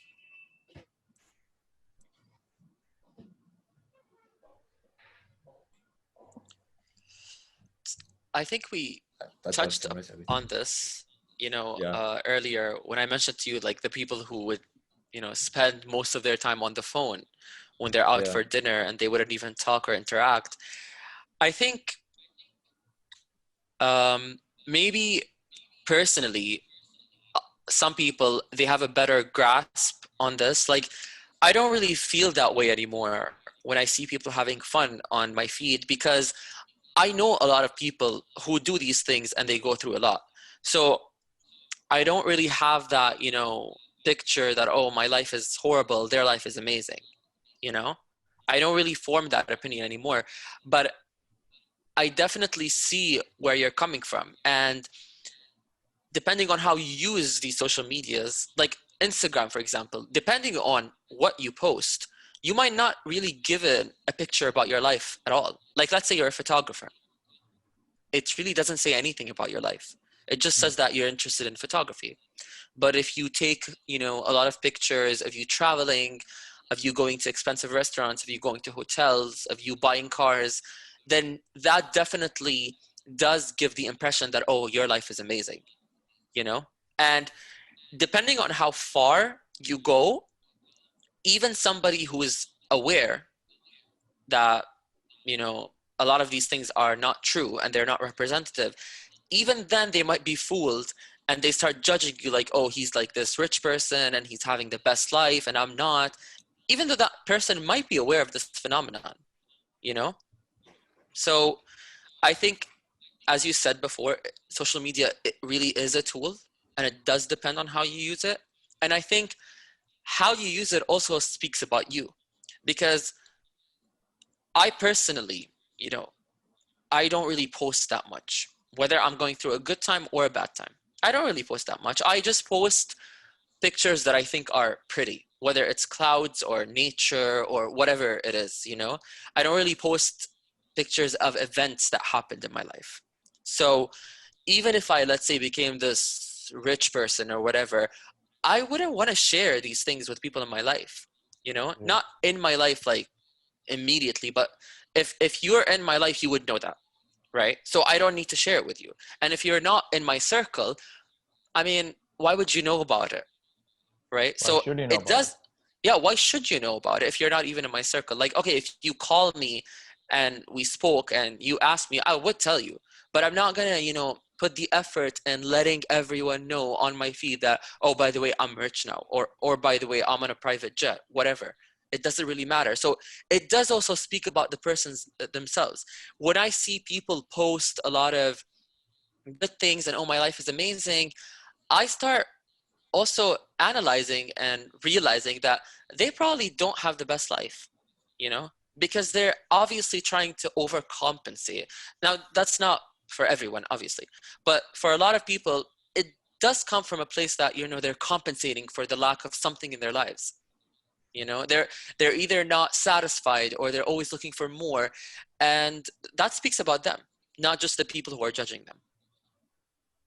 So I definitely do think their social media does, create this divide between what's real and what's, not real. But it goes both ways, the person who is posting and the person who is, looking at that post. Yes. In terms of highlight reels, I would say that you, I guess, subconsciously realize that you're creating a narrative about you. And for the most part, if likes and comments are social media currency, then you want to be rich in that sense. You want your narrative to be something that people really like. And you need to recognize that your narrative is just a bunch of highlight reels and stories and posts. And that means that people are forming this sort of narrative about you that is not the entire picture, not even close to it. And what that means is that people can feel jealous of you. People can admire you, unlikely, but people could admire you for what you have, for what you don't have. And if you recognize that, I feel like most people would not be as willing to be that open about what's happening in their lives. I don't feel like they would be so comfortable putting what food they eat and which highway they drove on and what speed they drive at or whatever. I don't know. But at the same time, you shouldn't let it control you. I would say this is like Mohammed said, right? These things are very nuanced, and I feel the same way. Even though I don't have like a very clear cut way of approaching this, I do exactly what Mohammed says. So if you want to know something about my life, I'm going to tell you on the phone, or I'm going to tell you in the face to face. I would never put that on social media because it has no business being there. But even then, even when you try to avoid it, you're still creating some kind of narrative. I don't know what that narrative is, but you probably are. By even choosing not to put anything, people are like, oh, like think about it. For celebrities, for example, when there's a big controversy happening, the narrative that they form in their head is that, oh, these people don't want to comment because they don't care about it. So social media is just crap, man. It's just dangerous. But yeah. This whole idea of social currency, which is like the numbers, the likes, the comments and stuff like that. I feel like with, the three of us, we're older in the sense that even though we grew up with social media, we're still old enough to kind of reassess the situation and take a step back when things go crazy. But there are a lot of younger people who are maybe like 12 years old, 13-year-olds who are getting on social media. And I think this idea of social currency is really dangerous to them. And the documentary also touches on this with that girl when she posts a picture of herself and there's a comment, like there are two positive comments and there's a negative comment. And then she starts realizing the size of her ears and then, she gets sad. But I feel like, and we might fall victim to this sometimes too. We're less prone to this though, but I feel like it does happen to us, which is that I feel like there's this new baseline that's always being formed when it comes to the numbers. So let's say you post a picture, right? And let's say it gets 5 likes, for example, right? And you're happy, oh wait, this picture got 5 likes. And I'm using simple numbers. Then let's say you post another picture and it gets 20 likes. And now you're being like, oh wow, like, so you're trying to study this picture. Like, okay, so what did I do differently in this picture that it got the spike of 15 more likes than the old picture? Yeah. And then you try recreating that, that recipe to success. And let's say the third Positive image that you reinforcement. post, the third image that you post, let's say it gets 14 likes. Now you started off with 5 likes. And if you kind of care about the numbers, you create this baseline. There's this record that it has to break. 5, okay, now the next picture was 20. Now it has to get at least 20 or more. And if it doesn't get at least 20 or more, then I've done something wrong. Or I didn't get enough validation. My dopamine hasn't spiked where I want it to spike. And that's kind of dangerous, I feel like, when that's the whole point of the social currency. And that's how a lot of people take a step back from social media, I think. even when it comes to stories, you know, I personally, what I do, I don't check who's seen my story. In the sense, whenever I post a story, you know, I hate the thing where it says like how many people have seen Yeah. this, and It's it so also says accessible. who's seen I don't this, like that. like who Yeah. has seen this. I don't. I post a I story. don't I remember never review last the. time I checked it. I never review the story that I've posted. You know, when I post a story, and speaking of stories, I'll tell this funny story. Funny story. Okay, I post a story, and then I never check it. So if someone responds to the story, then I'll get to know like, okay, this person has responded to the story, and I can talk to them. Yeah. But I never check again who has seen, like how many people and who are these people who have seen my story. And speaking of stories, the boomer moment I want to talk about is when I got back on social media, right? To explain to people why I took like a 3-year gap in social media. The last time I was on Instagram, Instagram stories did not exist. So when I came back on social media in March, I literally remember asking this person like, hey man, so how do I post a story? I asked this person, me, a computer Oh my science lord. major who was going to graduate, was asking someone, how do you post a story? And he's like, oh Shawki, just what you click the plus icon and then it gets posted. Like, oh, okay. So can I download these stories too? Like, oh yeah, you can download these stories too. Like, oh okay, can I Oh my download god. other people's stories too? No, you can't download other people's stories too. Like, okay.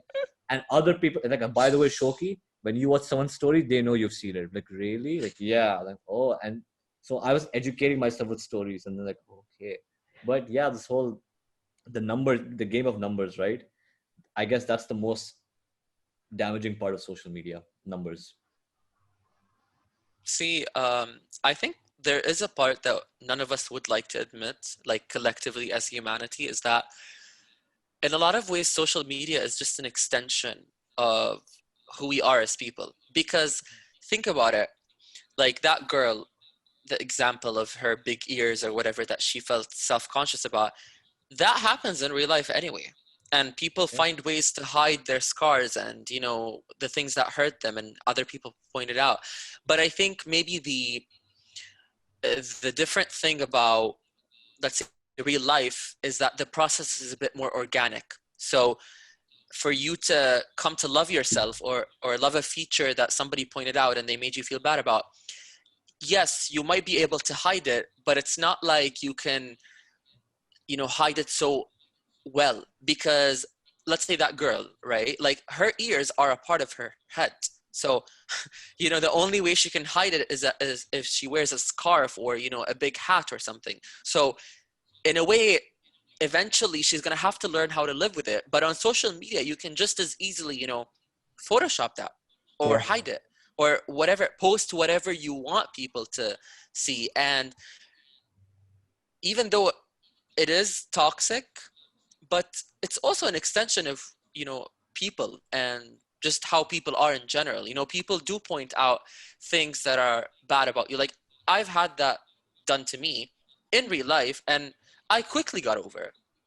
I don't know if I would have gotten over these things if they were pointed out on social media, you know, because I would then have the option of hiding them and maybe lying to myself, you know, deluding myself that I don't really have this. And, oh, look at how many people like this other feature about me. That's who I am, not the thing that they pointed out before. But in real life, it's like, okay, you pointed out this good thing about me, but that bad thing that other people pointed out, it's still a part of me, and I'm going to love it eventually, you know? So it's a bit more organic in real life, but it's still an extension of who people are. It's just more exacerbated, let's say. You know, it's more extreme. Hmm. Makes sense. That's Uh, no, I mean, Muhammad's hit the nail on the head, honestly. I totally agree with that. It is an extension of who you are. But I also feel like it's not just the quantitative aspect of it, that the qualitative aspect affects you way more. I feel like if you have lesser likes, obviously it's going to affect you, especially if you're not sort of accustomed to this idea of how these likes and things work, especially when you're younger. This sort of thing affects you. Oh, I got 5 likes in this one, but I got 6 likes in the other one. So why didn't I get 7 likes now? But I feel like that girl, right? You have 2 positive comments, and you have 1 negative comment, and that's what's going to ruin your day. And yeah. uh, you will have to make peace with that, and that's not social media's fault. At the end of the day, that's a I don't even want to call it a fault. It's a trait that you have, and you'll have to deal with it, and you'll have to love yourself for who you are. But those opinions again are based off of who that person is in real life. So yes, social media is very much an extension of who you are. Like you said, it's a tool. So yeah. Okay. So like we've shared our own personal experiences and we've talked about the issue when it comes to mental health with social media. But now I want to focus on crafting a better online experience. And there's this term that's, I'm sure both of you have heard of this term, dopamine detox, Yes. right? Yes. Yes. Does it even work? I would say it Mm, does. to be Actually, honest, go ahead, Mohammed. Go ahead. I think it does, but maybe I haven't done it to the things that actually give me dopamine, you know? Because Mm. I turned off my notifications on Twitter since like a really long time ago. So I don't really know because I didn't really detox that much, you know? And I think if you detox, you can't just detox by being distracted by something else. Like even if it's real life, no, you have to like take the deliberate, you know, decision that okay, from now on I'm not going to watch YouTube as much as I did before. But if you don't watch it as much as you did before because let's say you got busy with life, I wouldn't consider it to be like a deliberate kind of detox. It would be a detox, but maybe not, you know, very conscious, let's say. Yeah. I think the idea of a detox is good in the sense that when you obviously take a step back and separate yourself from something that you think is potentially harming you, when that thing does not exist in your life, you can kind of go over things again, like, oh, okay, how much was it really affecting me, or am I overreacting? But my issue is if you find yourself doing a dopamine detox very often, then maybe you haven't got to the source of the problem, which is why I asked that question. This whole idea of Mm, dopamine detox. If you're doing it like, let's say, once every 3 months, then maybe you're like, maybe you should get off of whatever it is that's giving you all this distress. You have anything to say, Fez?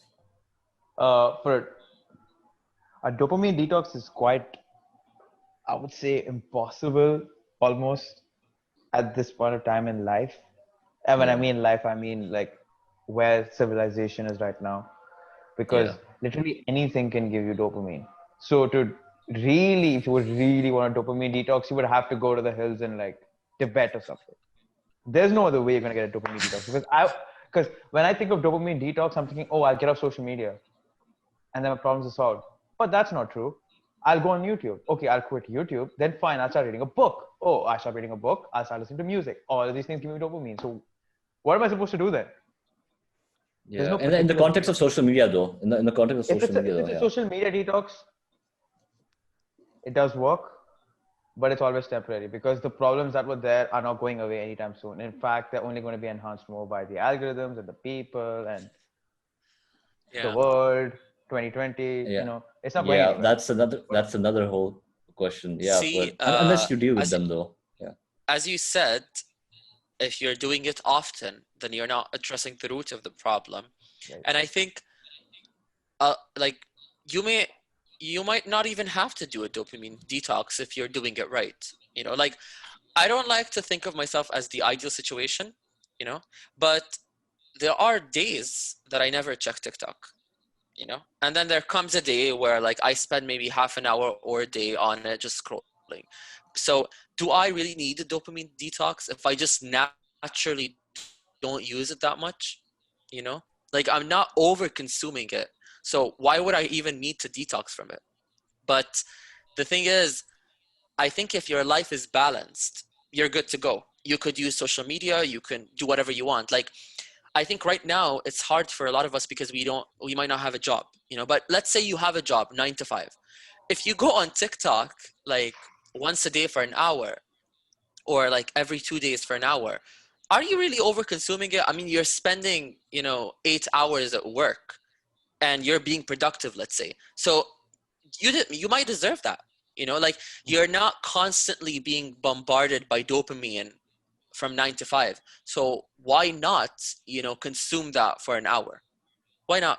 You deserve that now, you know. But if you're not doing anything in life and let's say you're just jumping from Netflix to YouTube to TikTok to Twitter, then you're just getting bombarded by all of these stimuli, you know, and you're not giving yourself a break. You're not doing something that you feel like, okay, now I need a break from this and I will go on TikTok. Or now I need a break from work and I will go on YouTube. You didn't earn that. But if your life is balanced, even if you spend 2 hours on social media, you might earn that if your life is balanced, truly, you know? So I think dopamine detox is good, but as you said, if you need it a lot, then maybe you're doing something wrong. What do you guys think prevents people from deleting their social media? Not wanting to miss out. The fear of missing out, FOMO.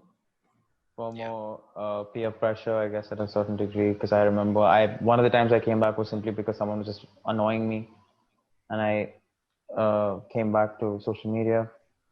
It's also quite convenient, right, to just reach out to people, Yeah. especially if you're out of university or you're in a situation like this. How are you going to reach out to people if you don't have their numbers or their email accounts? And who the hell even uses email to like reach out to a friend now, right? Yeah. That's actually something I wanted to get to unless you have something to add on. No. Yeah, this whole.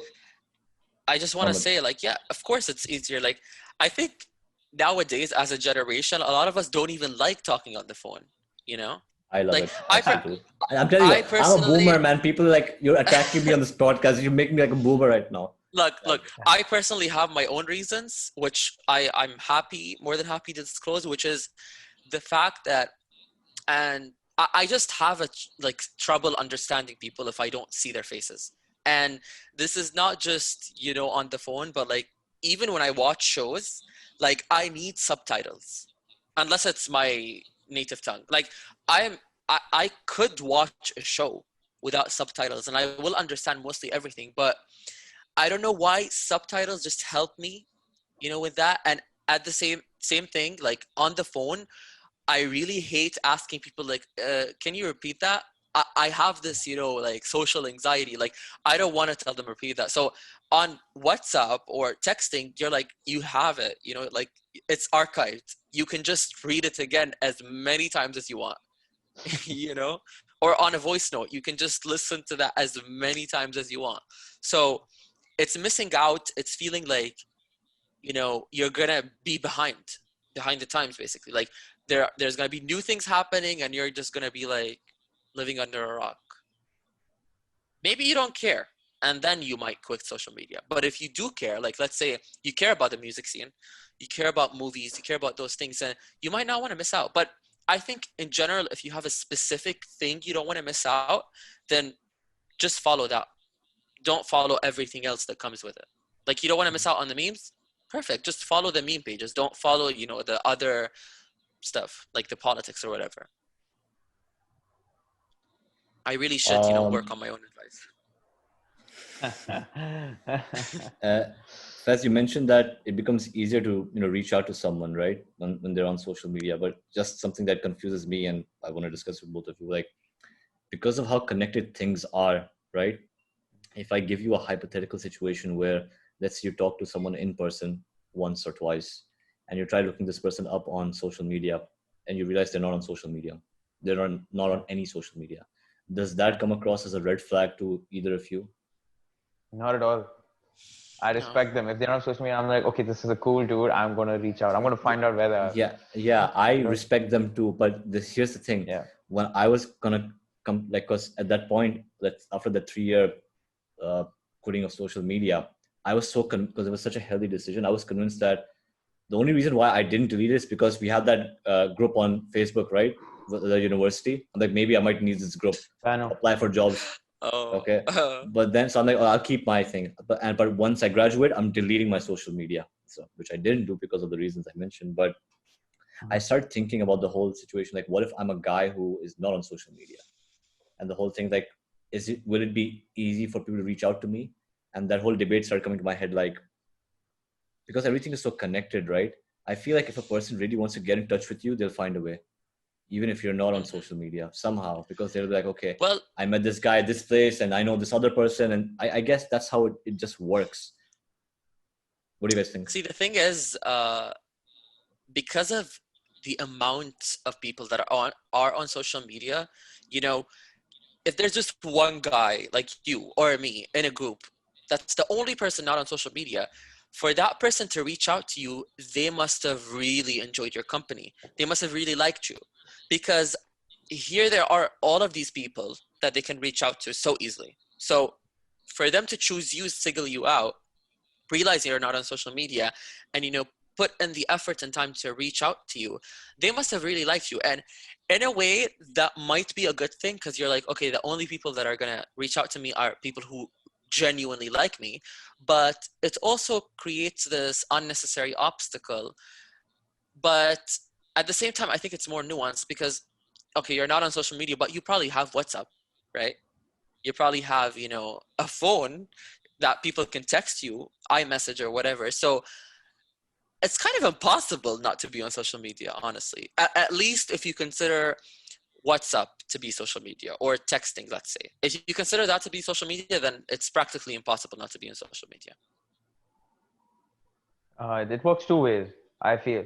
Uh, if if if if a person's reaching out to you when you're not on social media and they figure out a way to reach you, then that is indicative of how, I don't know, how important it was to reach out to you. But conversely, it would also be that since it's so easy to find information about people, and if you are offering so many obstacles for them to find you, that could end up becoming a bit of a turn off for them. Yeah. This is something that I've been reckoning with, especially since I've had to join LinkedIn and look for jobs, because I want to Yeah, leave that stinky ass platform as soon as I can. I hate that place. It's me too. disgusting. Okay. Right. Yeah. But that's just my opinion. If you don't feel like it, it's fine. I don't care. But I personally find it very unappealing. And I find the same thing Why with do you Instagram. find it disgusting, though? Oh man, come on. Did you go there? And, I like, find more fake people on LinkedIn than on Instagram, to be honest. you only find fake people on LinkedIn. You don't find original people. Dude, I'm telling you, I joined LinkedIn last year, anticipating that I need a job. Clearly, I've done a very good job with it. Uh, Pun uh, intended, huh? in that 1 year, 1.5, yeah, about 1 year and like a few months, I've only seen two posts. Okay, two posts that had any kind of a voice. When I say a voice, I mean like I can hear them speaking, or I can hear some personality in them. Only two posts. Two posts Okay, in maybe I'm one and a half using years. LinkedIn wrong, because I don't really check posts. Like, what do you say, LinkedIn? I don't think of it as, you know, like a Facebook like platform It's or not a something. But Facebook.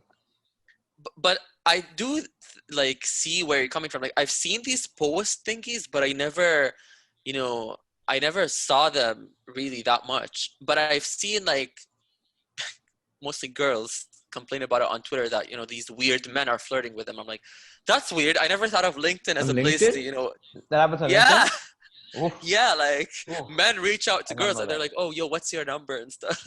On For LinkedIn. me, for me, if Instagram is a place where you flex how good your life is, uh, if Instagram is a place to do that, and if Snapchat is a place where you do pretty much the same thing, I feel like LinkedIn is a place where you peacock how good of a person you are, and that's just despicable. I hate that shit, dude. Like every post is like, oh, I found a poor guy and like I was nice, so I helped him out and he was like really thankful. So you know what, guys, moral story, be like me. Like no. Like this is not the place. I need a job, that's why I'm here. If you have that to offer me, please come and tell me that you have a job. Don't do anything else. That's what this thing is for, right? It's horrible. I hate it. I hate it. And everyone keeps talking about how generous they are with giving jobs. Where are the jobs? Where are the Who jobs? said? So Who are these generous. Where are people, the man? jobs? I'll call them on this Yeah. podcast. Who are these people? Yeah. See again. I might be saying this because I'm resentful about the fact that I'm not employed, and that there's so much of this nonsense spewing on LinkedIn. Maybe it's that, So wait, just a but second. The three of us graduated and we're not employed at the no, moment. So no one's yeah. judging you here. No. I'm just saying in general. Like I don't want to see if there is a bias, then I want to admit that this is why I feel like it. But I don't. Maybe it doesn't come from an objective point of view, but it definitely seems like that to me. So uh, next time you go on LinkedIn, look for it. It's not going to be very hard to find. I don't want to Not at sound all. ignorant, but I don't know why, like, recently I've started forming this opinion that LinkedIn is crap. It's not real. People don't find jobs through it. Like, it sounds so, because you're like, there are millions of people on it. Like, could it be that this is just a scam? It's just, maybe not a scam, but a sham. you know? It's And I not. kept thinking, Mm.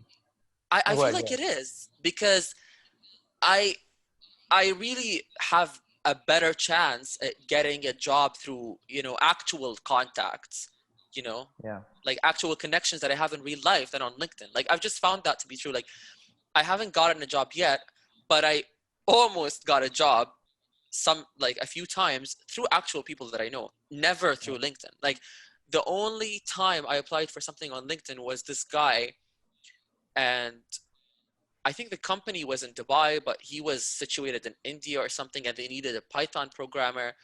And I applied, and then there's nothing, you know. And it was weird. Like we even talked about it, but nothing happened.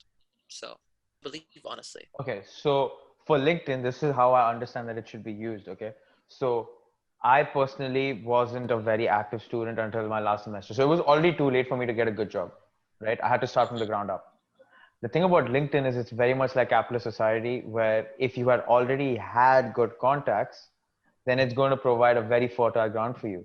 But if you're starting from the ground, you're not going to find much there. It's very much like society. It's a tool. It's an extension of, I guess, economy, in the sense that you need to use LinkedIn after you have actually formed real contacts, or as soon as you form a new contact that you've not had the opportunity to talk at length, then you'll reach out to them on LinkedIn, and then you have to kiss their ass every now and again just to be like, yeah, don't forget me.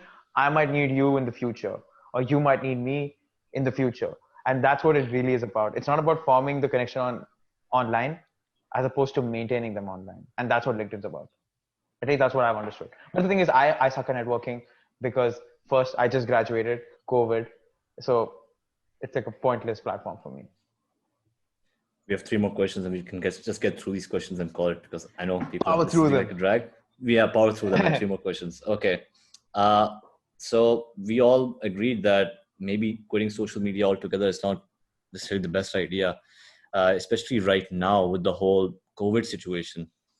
Mhm. Uh, a lot of our points that we mentioned still hold true even with this pandemic, but I feel like, because I also tried, I actually deactivated my account during the month of August. My Instagram, I deactivated for a whole month just to see, like, I because I was didn't like, mean. okay, so what is, like, what's this gonna do to me? And honestly, unlike the last time when I completely went off social media, it didn't really help me much this time, because I didn't have any means to move on. Like, usually people say that, oh, you're on Instagram, when you start focusing on yourself or your life and doing things in your life, there's so many restrictions happening right now with the whole pandemic. I felt like if I was even deleting Instagram altogether or any other social media platform, I was kind of imposing another restriction on myself. Yeah. Right. And I was at least having some sort of interaction on the social media, because the place I am right now, geographically, I don't have people here. Right. So it was like, what do you guys think with because the pandemic has kind of made an exception to almost everything. So what do you guys think about the pandemic and social media? So for me, I'm not. I was gonna answer with a different thing, but since we are short on time, I don't feel like it's gonna be of any benefit to anyone. But you can quit social media if you like really have a game plan as to what you're gonna do. So for example, if I were to quit social media right now, the first thing I would do is collect a few books, download a few albums, keep Netflix on the side, just to spend time, and like just binge YouTube. So I guess technically I've quit social media, and it would do the job. And I'm away from all the toxicity of all hate comments for the most part, and all the people living good lives. And I'm away from judging people for going out and like not listening. I mean, not following social distancing rules. But for me, it's like if you're going to quit social media, it should be like a really strong sort of feeling that, yeah, okay, I want to do it for this long at least, and it's how I'm going to manage without it. And then it's doable. It's doable. So I think you can do it, and it'll be fun. I feel like it's going to be fun, especially now. Moment. To be honest, I don't want to say why, but like, what's the reason? It's basically politics. Like something happened recently, and I really wanted to quit Twitter because I could not handle the amount of propaganda that was on my timeline. I think you guys know what I'm talking about. Yep. And I was like, like there's no escape, you know, like even people that are against it, whatever, they're still replying, and I just don't want to see that. Like, I don't want to see it, like, enough, you know. And then I realized there's this really nice feature in Twitter where you can mute words. So let's say you don't want to hear about corona, right? So you just go and mute the word corona, coronavirus, like all the variations, and you will never see it on your timeline. And I I was didn't like, know that. Wow. okay. I was like, this is great. You know, like I'll just mute all of these words and I will not see it on my timeline. I mean, you can't avoid it from the trending, you know, tweets, but on your timeline, you can like tailor it to whatever you want. I don't want to see that word. Don't make it pop on my timeline. And that's exactly what I did. Although, I mean, I got into this other problem where I think a lot of us, for a while, after like a while, since COVID began, we just became desensitized and stopped checking the, you know, cases and stuff. But recently, I've been doing that. I've been checking the cases, and it did kind of make me more paranoid, which I wish I Yeah. didn't honestly check. Because I don't know if you know, but in UAE, it's been like 1,000 cases every day for a few days now. Yeah. Yeah. And that really made me, you know, go like, oh my God, it's happening again. Like, we shouldn't go out. We should stay at home. Like, In every day Saudi, I've it's been reduced waking up. significantly, though. Yeah, I've seen that actually. But here, like, every day I wake up and I'm like, oh, I'm coughing. I have a fever. I can't smell things. Like, No, I've man. just got full on paranoia, you know? Like, Like, it's crazy. So you have to kind of find the balance and you know, don't get sucked into wanting to know.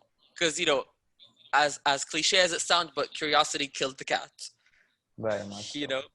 Very much. And it didn't have 7 lives because, you know, corona times. So like, don't 9. read about that stuff. Don't read about it. Like, I seriously do think I should. I think this conversation, like this whole podcast, enlightened me to step away from it, or at least mute the words, because it's not very healthy for me to keep checking that right now. You know, like everyone around me has moved on, and I was moving on with them, but because I got sucked into that hole again, like everyone around me just keeps looking at me like, you're so paranoid.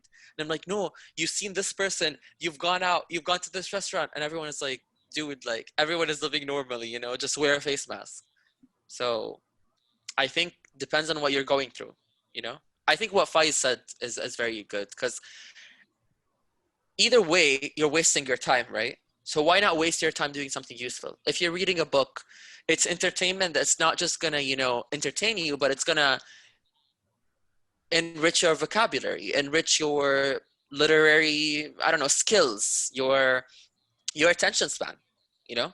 Like, people have the shortest attention span nowadays. They can't even, like, even TikToks that are too long, I don't get bothered by watching them, you You know? mentioned TikTok one more time on this podcast. You mentioned TikTok one more time on this podcast. Oh my God. This TikTok thing, that's what dragged everything. You're the reason for this. So books, yes, I have been trying to like get into books. I always used to buy books and never read them, and I have like a bunch of books lying around. So I should probably get into it. I mean, I'm wasting my time, right? So why not waste it reading books? Yeah, exactly. So Guys, how do we craft a better online experience? If you're going to stay on Oh, social media, what do we do now? Like, what do we do differently? I have a few things that I did, which kind of worked for me, but I want to hear if you guys have any specific steps that you took to kind of help you out on social media. I guess you just need to really, I would say, take a break if you're feeling overwhelmed. Give yourself that space, and during that time, if you can do it to yourself, then really sort of examine what it is that you want to do on the platform, whichever that may be, why you're there, and then try to remove any other fluff that's there. So if this is if you're feeling jealous or anything, for example, then remove the people that you're finding jealousy from if they're not your friends. If they're not your friends, if you're having jealousy from, otherwise, I don't know what to tell you. Then it does take over. But otherwise, really just understand what you want to do on social media. And if you do that, then you will be able to control how you consume it. Not entirely, obviously. The tech giants are going to eat you up, but at least examine yourself. Mohammed? I think what Faiz said is good. It's like you can actually take control, of some things at least. Like I just mentioned the Twitter thing where you can mute words. That technically is crafting my online experience.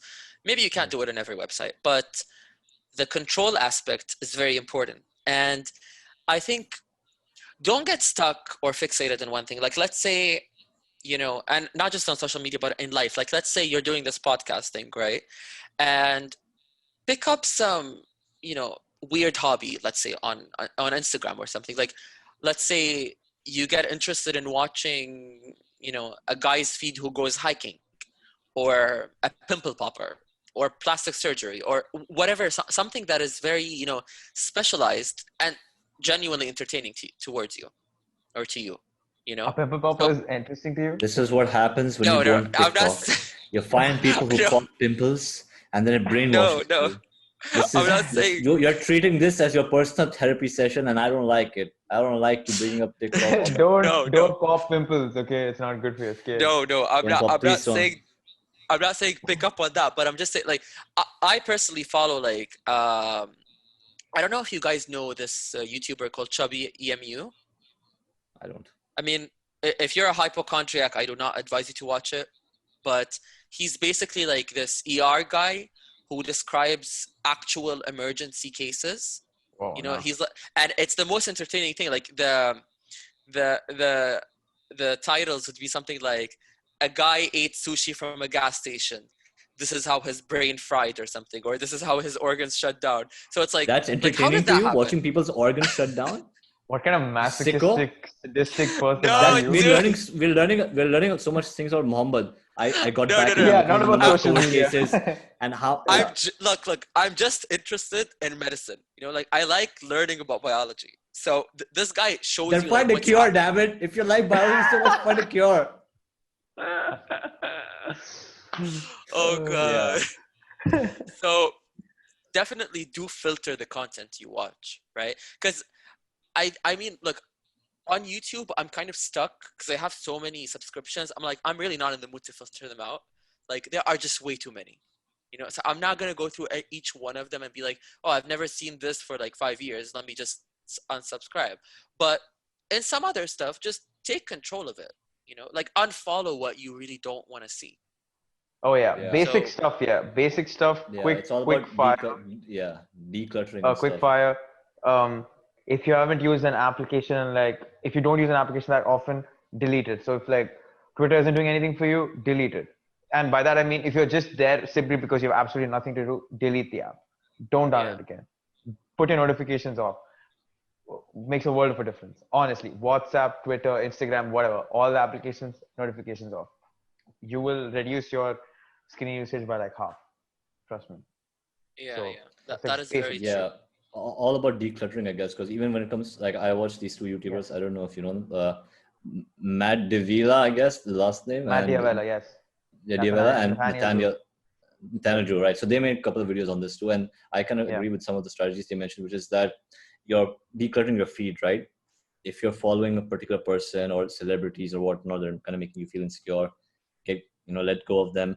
And also not just celebrities, but people in your personal life. They're like that whole thing that you don't know more than 150 people, statistically speaking. Like you can't know 4,000 people on your Instagram feed or whatever it is. So, and like, I don't know, don't you feel odd when you haven't spoken to a person like 6 years and they're monitoring what you're doing and they don't have any contact with you? I get kind of weirded out by that. So remove people who you're not in touch with and unfollow people who are not doing anything for you. If there's no one is enforcing anything positive, if no one is doing something that interests you, if no one is doing anything creative or something you have a similar interest with, let go of that. Declutter your feed.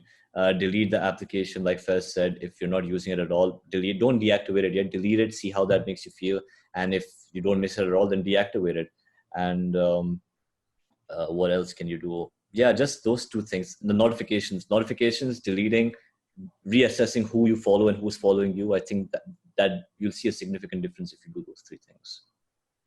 Yeah, I think there were a lot more questions I wanted to ask, but I think this topic is just too complicated. So I'm going to end the discussion right here. So we've reached the end of the discussion, and normally this is the part where I come up with a pun, and I can't come up with a good pun about social media at the top of my head right now. But when I do, I'll keep you guys posted. Oh, okay. Okay then. Okay. That is not something you can get off of watching TikTok, by the way. Okay, those kind of puns, they come naturally. Okay, thanks guys for sitting down for such a long time. I think we went overtime with this, so I don't know if I don't know if I'm gonna split this in 2 videos or 1 video. I don't know, but thanks for doing this. Thanks for having me, bro. Welcome, Shawki. We had fun. Good talk, Mohammed. Yes, nice meeting you. Okay, now we're gonna wave in the camera and we're gonna say bye. So thanks for joining on the podcast, and until next time, bye guys. Bye. Bye. Bye. And I'm gonna stop the recording now.